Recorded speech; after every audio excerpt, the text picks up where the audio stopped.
Yanira wengo e shingonde, Panade wo malu chunweme, Chare se wana sing yasoi, Shame si de madu teng yuchi.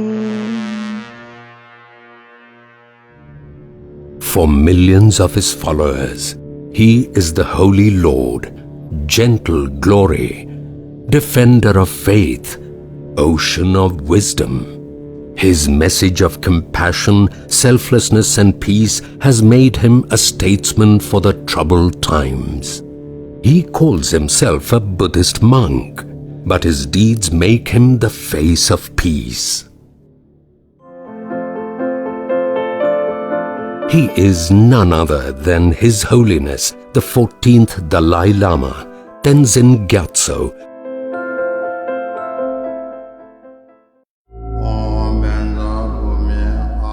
Dalai Lama are those beings who, after having attained enlightenment and liberation from rebirth, opt for reincarnation voluntarily out of compassion for others in order to serve humanity. They are called the Buddha of Compassion or Avalokiteshvara Bodhisattva.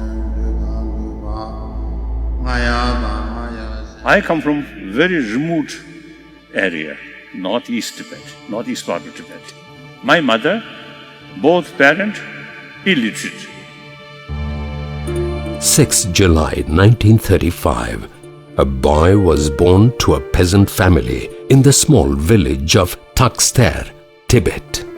This child was soon recognized as the reincarnation of the previous 13th Dalai Lama at the tender age of 2, in accordance with the Tibetan tradition. My mother, very, very kind-hearted, really, very good mother.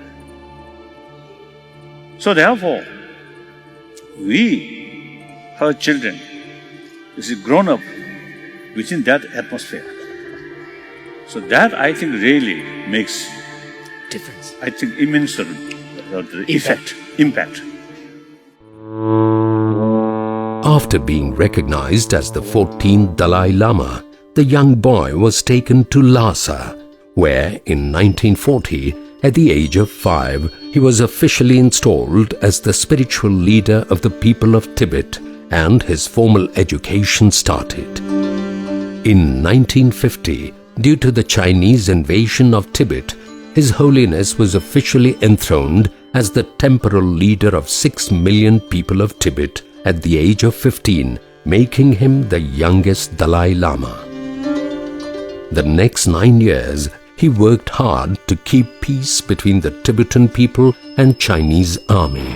However, the situation worsened, and at last in 1959, His Holiness, along with his retinue, fled Tibet and took exile in India, where he later set up the government of Tibet in Dharamsala, often referred to as Little Lhasa, with the sole aim of resettling and preserving cultural traditions of the Tibetan people. In his long journey of life, the Dalai Lama has spent the life of a true bodhisattva, committed to benefiting society. He has written numerous books and conducted hundreds of conferences, lectures and workshops at major university and institutions throughout the world, discussing engaging in wisdom, compassion, and more recently, environment sustainability. Known as an effective public speaker, he is often described as charismatic. Usually, my practice is something like this.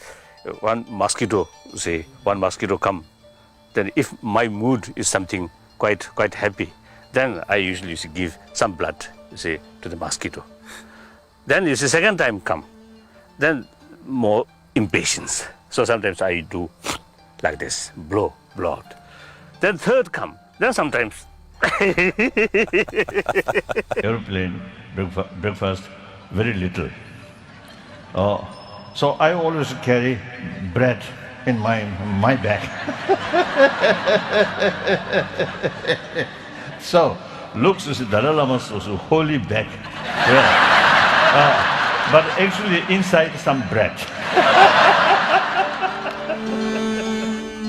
इतने followers है उसके, ईश्वर के समान उसके सामने ताकते रहते हैं। और सही धर्म पुरुष वो है जिसको ताकने से हमें ताकत प्राप्ति हो।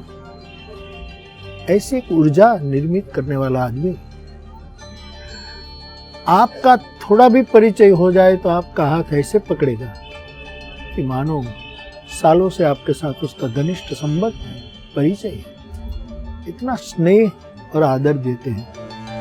His message is always one of peace and compassion for people all over the world. He has met many world leaders and has visited more than 70 countries. During his travels abroad, he has stressed the need for a better understanding of and respect among different faiths of the world. India, 1,000 years, I think more than 3,000 years, the concept of non-violence, concept of religious harmony, these are something I feel living example on this planet.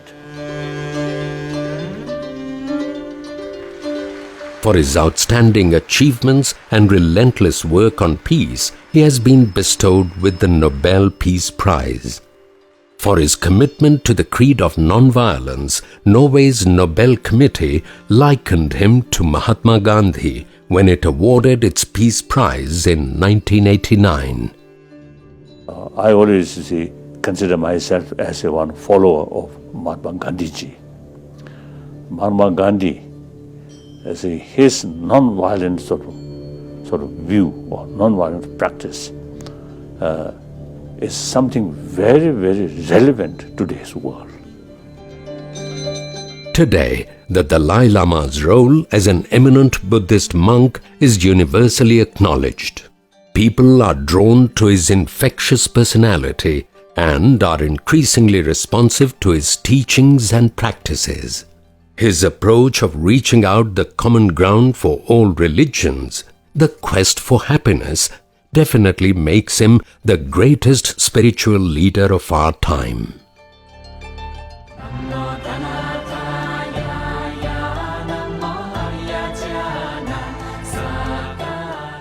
For as long as space endures, and for as long as living beings remain, until then may I too abide to dispel the misery of the world.